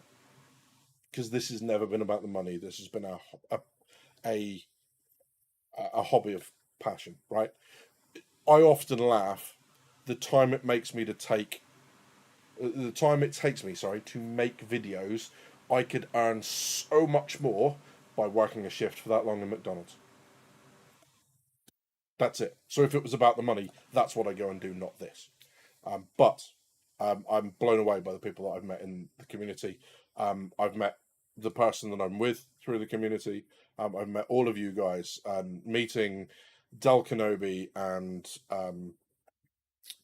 Edison, Khan, Sir Sparhawk, and I'm going to embarrass myself now because his name has escaped me. But everyone else at CitizenCon was awesome. To meet Algorithm and Execute was awesome. And it might well be at CitizenCon that I will be guest streaming with someone, or more to the point, someone will be guest streaming because they will be here from another country. I'm not going to give more away than that.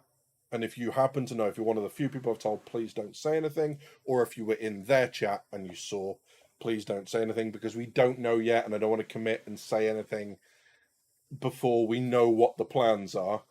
But I know they will be in the UK. I know we will be meeting up regardless, and maybe we will be streaming CitizenCon together. We will also take the camera outside. I'll do a barbecue out in the back garden, and we'll do some social stuff afterwards, and we can just do a big hangout. That'll be kind of cool, right? So yeah, we'll give it a go. Let's see how it works. It's not Al, and it's not Execute. So yeah, we'll keep that guessing. Yeah. So old, it's less a fart and more of a memory of a fart I didn't forget already. Thanks, Renna. Cheers. I appreciate it. Lots of old farts. Oh, I see what you mean. Yes. So everyone, and that's great. Quick, hold him down while you give him gifts. That's literally that's one of the 7 circles of hell for me. Is people showing me generosity. I just don't know how to deal with it. But yeah. Whoa, surprise! Exactly that. So we'll see. But it should be good fun. Regardless, I'm really excited to meet them in person. It's going to be very, very cool. So yeah, sorry, someone put me on the whole personal thing, and I tend to be quite an open person anyway. I don't hide a lot. So yeah, skip the barbecue and just go to drinks. I will be doing that as well. The drinks will be at another time. Hopefully either after CitizenCon or long enough before that I can get released from hospital and actually be at the stream. Because I think basically we talked about getting blind drunk and possibly getting arrested. That'll be fun. Um, yeah, we'll see. But it's because CitizenCon obviously this year is going to be short, so we'll do that and then we'll do a bit of a hangout. Only a couple of hours. Yeah, exactly that, Rusty. So yeah, we'll see. But quite looking forward to doing that.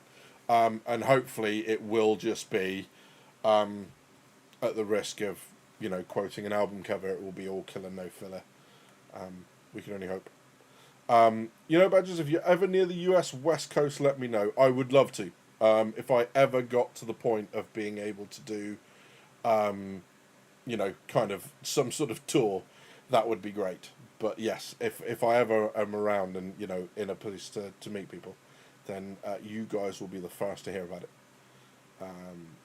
But yeah, you can drink a lot in 2 hours. You really really can. Absolutely. Yeah. We did. I think we did a Centurion, so it was about an hour and 40 minutes, right? And it was a shot every minute, up to 100 shots. And it wasn't spirits because you'd actually die, but it was what they were doing was basically putting like cider or beer or whatever it is you want. You could do wine, but that's quite a tough one as well. But yeah, it sounds really easy. And you're like, a shot of it, yeah. But for an hour and 40 minutes, I think it turns out to be about 4 or 5 pints in an hour and 40 minutes. So it's some going. You start off going, this is you drink it, and then you're like, oh my god, I could do with more of that. And then you get about an hour in, you're like, all right, this is getting a bit silly now. So yeah, the Centurion they call it. That is not a challenge for anyone to go do that. Do not go and hurt yourselves, and if you do not blame me because I said don't do it. So It kind of bothers me actually that on Twitch, right? Someone suggested, why don't you do the sub thing of get people to make you drink on stream? Because I got a bit of mass to me. I could survive that, but no. Apparently, Twitch is like if you do that, will ban you. Yeah.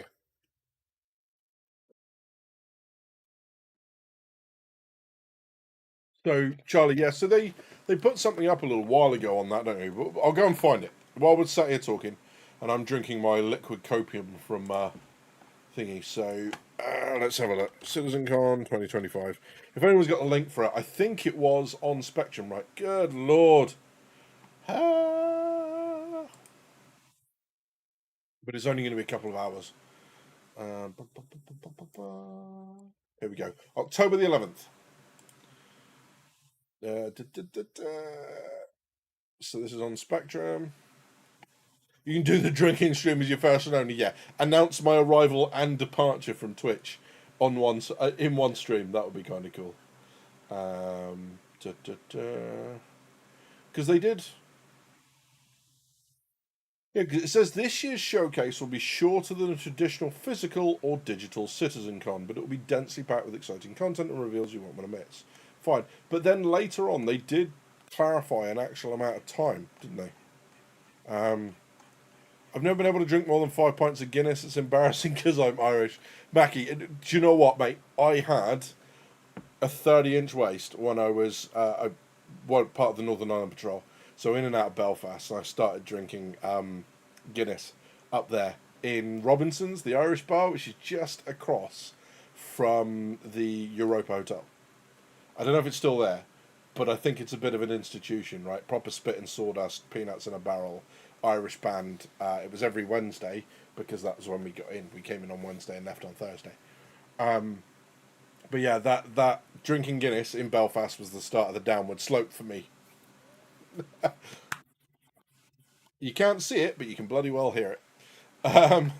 So yeah, Maggie, you can only have so much SCU of storage, and beer fills it quick. It's a thing, right? I can drink cider till the cows come home. I can drink cocktails till the cows come home. Lager, 3 pints. I can't. I'm not drunk. I just can't physically fit any more in me, which is bizarre because I'm not a small bloke. But yeah, lager, it's gassy. So I'm just like, can't do that anymore.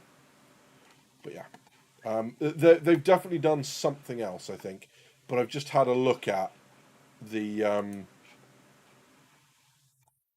wiki page for it, and it's just said, nope. So let's have a look. History. Let's have a look.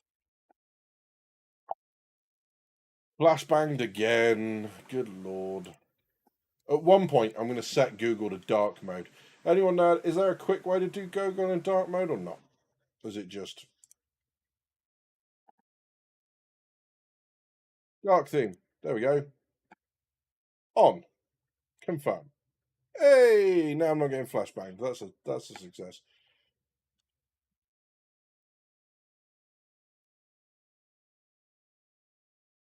You'd think I would have figured this out quicker, wouldn't you?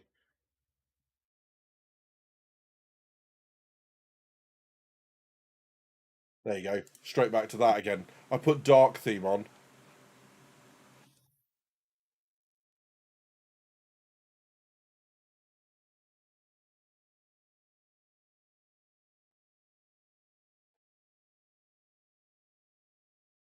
Yeah. Sorry, it was Chrome, but yes, I've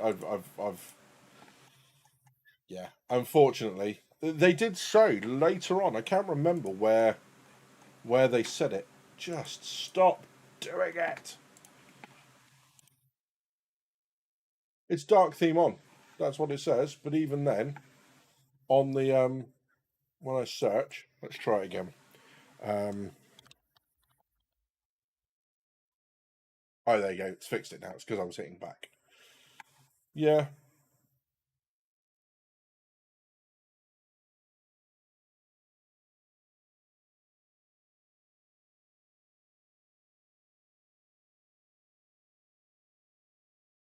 I've definitely seen something somewhere. Someone, if you know where it is, just sling it to me in Discord. But I know what it is you're talking about, and I haven't.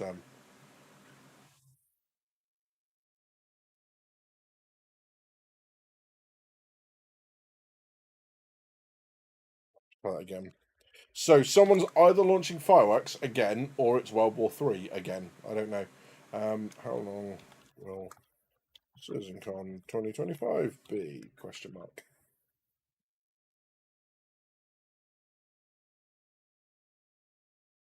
Yeah, AI is being typically useless.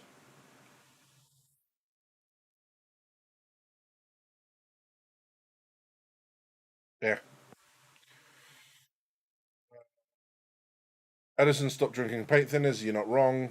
Wait, wouldn't that just be World War Four? Yeah, possibly, possibly. Although I don't feel like we've had a resolution to this one. So, yeah, interesting stuff. But no clue. I definitely have seen something that said it was 2-3 hours. It's like absolutely nothing. So yeah, hopefully it is. But it gives us an indication, right? We know now, I think, that till the end of the year, it is going to be. And I know they've said this anyway, but it's going to be focused on stability and bug fixing and making things work, adding more content so that we have a full universe. I wouldn't mind betting we get a couple of things. Resource network and engineering. I'm sure will be in prior to Squadron 42. I'm sure World War Three, two EU Boogaloo, very very possibly, very possibly. Um, Shadow Gal, you can show yourself up. Just rude, just rude. When you have so many colonies, it's hardly surprising if you misplace a few. I mean, yeah, we give the troublesome ones back because it's just like too much hassle. And now what? Look at what they're up to. Actually, he's had a bit of a week, hasn't he? He's had a storming week, in fact. Yeah, he's done some work over there.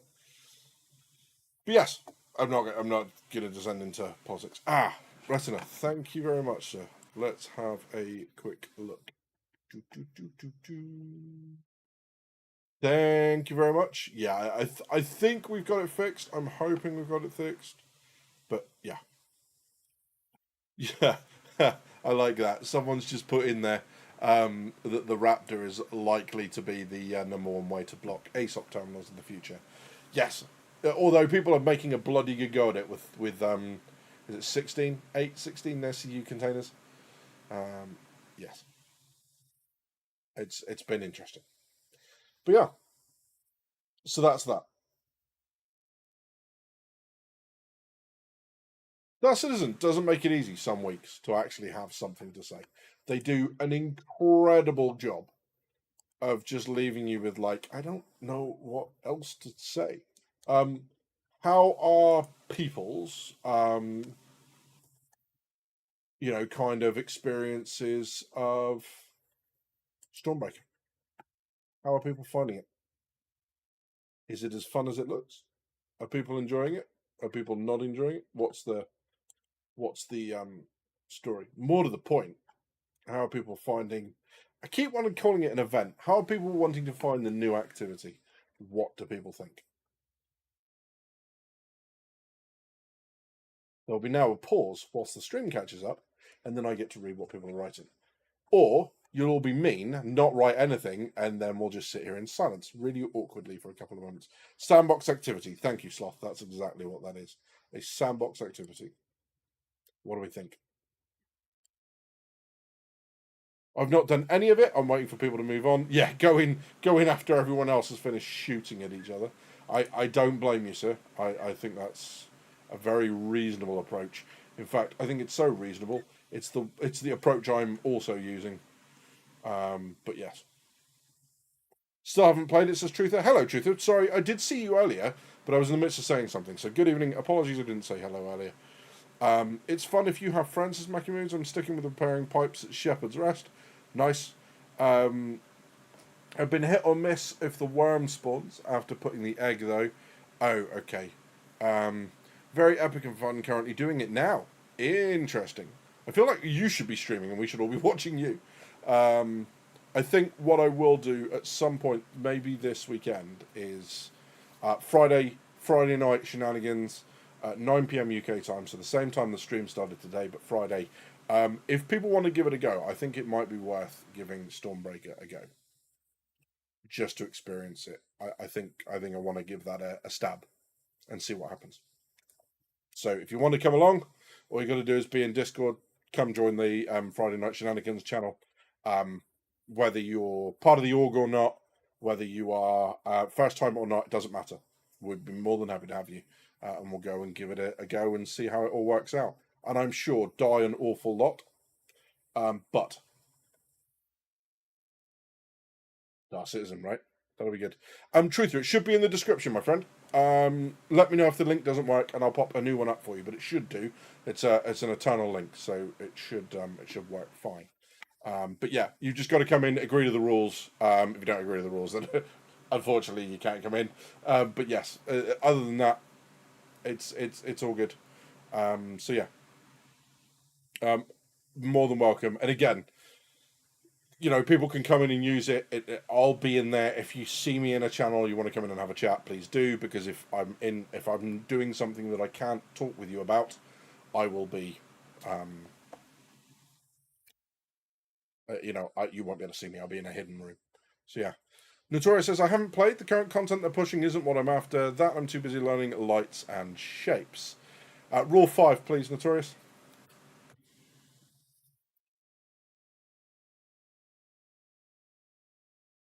No, don't do it. Don't do it, man. Don't do it. Yeah. Notorious, I for some reason I saw your message and then completely forgot to respond. It is progressing, is the answer to that. For everyone else, sorry, you don't know. You don't get to know what that means yet. You might do in the future. So yeah.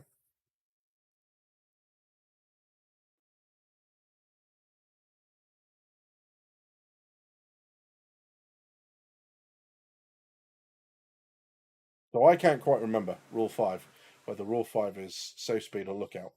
I think it's safe speed, and if it's safe speed, it's something like every vessel shall at all times proceed at a safe speed so that she can take proper and effective action to avoid collision and be stopped within the distance appropriate to the failing circumstances and conditions. It's a lookout one, so it's not that, but yes. Yeah.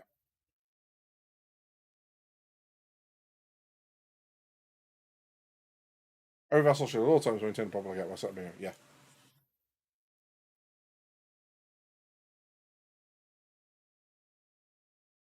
Nice. Nice, Notorious. I won't say what I was going to say because it's rude and YouTube will get angry at me. But I was going to make some sort of joke. So yeah. So yeah, they are the IRPCS, the International Rules for Prevention of Collision at Sea. They're basically like the highway code but for ships. So, and it's every ship. It's every ship on the high seas.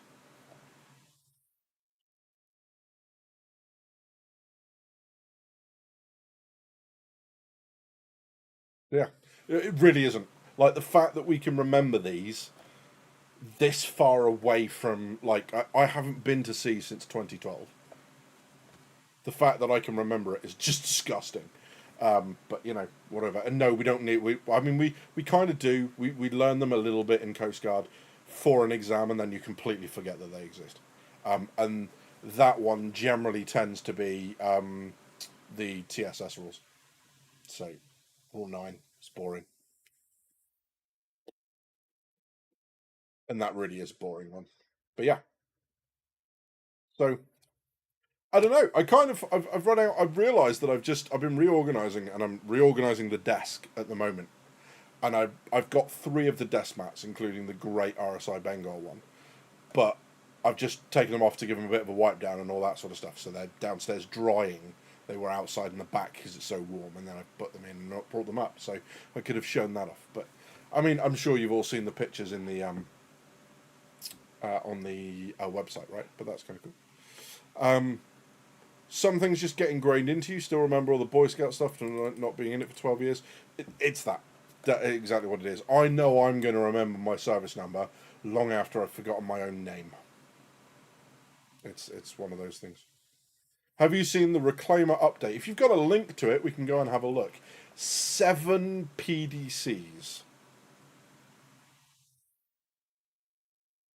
7. I hate my dad training me phonetics and calling I as indigo. Yeah, don't do that. Don't do that. Um, any non-military able to tell us what the phonetic for I is? See, you didn't think it was going to happen, did you? You didn't think you were going to start this off as a Star Citizen stream, and then what you were going to end up with was a lesson on phonetics and rules for ships not ploughing into each other at sea. We absolutely didn't need any of that, did we? Really? But yeah. My dad is 87 and has dementia. He still knows his service number. Single track. First off, I'm sorry to hear that, mate. That's tough. But yes, the service number thing, it becomes so ingrained. Um, I I struggle sometimes to remember my own mobile phone number, but my service number, all over it. I will not apologise for ditlocking the entire chat. Yeah, absolutely. Yeah, yeah. What I find quite funny, Matthew, is we do a pop quiz at the beginning of comms course, right? So from the Tuesday onwards, every morning we do a quick 10 questions because there's 10 people on course. Everyone answers a question. And the problem is I am so used to phonetics now. Like I spell in phonetics. People ask me my postcode. I do it in phonetics, right? So this isn't my postcode, but I'll give you this anyway. So it might be TF12. So I'm like Tango Foxtrot 12, and that was generally a part of a previous postcode I had. But when we ask it, it's like, what's the phonetics for D? And then without thinking about it, I'll go, what's the phonetics for D? Delta. Shit. I give them the answer. So yeah, that's that. Um, so yeah, no, your service number stays with you all the way through your career. Your service number does not change. So from the day you join to the day you leave, your service number is assigned to you. It will never be assigned to another human being. It will not. They are unique. So yeah. Well, at least they were in my day. I don't know. Notorious abuse. So yeah. So yeah. Bravo Alpha Delta Golf Echo Romeo Sierra. But yes, Matthew, exactly that. Unless you become a lowly officer. So yes. So if you do make, wait, 404 page not found. So I never went. They call it the upper yardman route, okay, or senior upper yardman, depending on what level you were when you transfer. I can't remember if it's just the letter change. So back in my day, back in during the war, um, male officer service number started with Charlie. Male rating enlisted for the Americans amongst you started with Delta. So I don't know whether they just changed the letter or whether you got assigned an entirely new service number. But obviously, because I joined as a midshipman back in the day, mine was never going to change. So yeah, is that right, Charlie? Is it? It's all numbers. Yeah, JPA. JPA was the worst thing in the world to happen. But even with JPA, I didn't get. So all that happened was I dropped the letters out of my service number for JPA, I think, or I had a JPA number assigned, but my service number was still my service number. But yeah, well yeah. So there's that. JPA was just. Is JPA still as shit as I remember?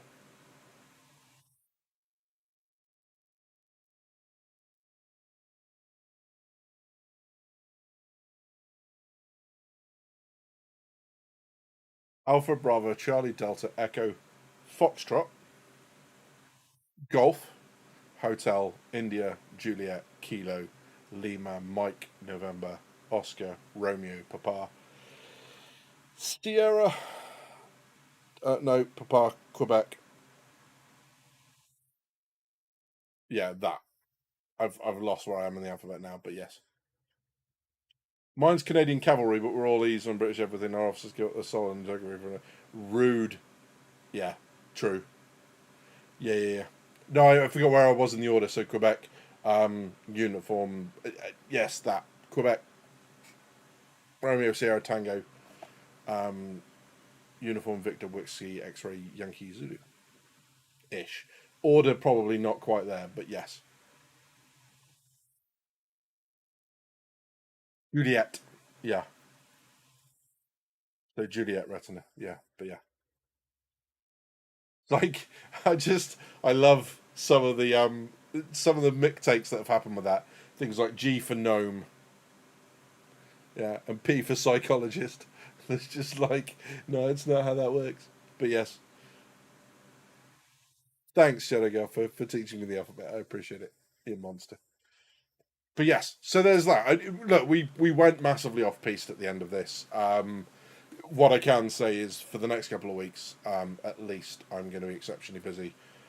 So don't expect anything in the way of videos or anything for the next 2 weeks. The drought of content will continue. I have stuff that I want to achieve that I have planned in my head that I want to do for you guys. However, it's just a matter of available time versus effort. So I will get back to making content as soon as I am able. It's just not going to be for the next couple of weeks. So we'll stick with the streams, and I'll do the Friday night stuff because that helps me chill out. So if you want more, then that will be the time to kind of be able to come and do that with us, and come and chill out. And I'd look forward to seeing all of you guys there.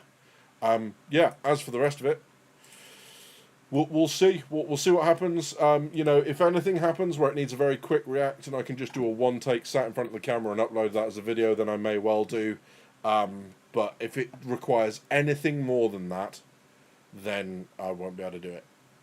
Sunny Boy Foxtrot, exactly. Budget when you're riding around in the Raptor, I don't know. I have no idea how many referrals that takes, but I'll try and get there. Vixen, oh my god. You're not helping your rep as a fairy here, Matthew. But yeah, probably sometime after it comes out. I mean, Retina, that is a factually accurate statement. That is technically correct, which of course is the best kind of correct. Guys, it's been a pleasure as always. You've been watching Drinkers with Gaming Problems.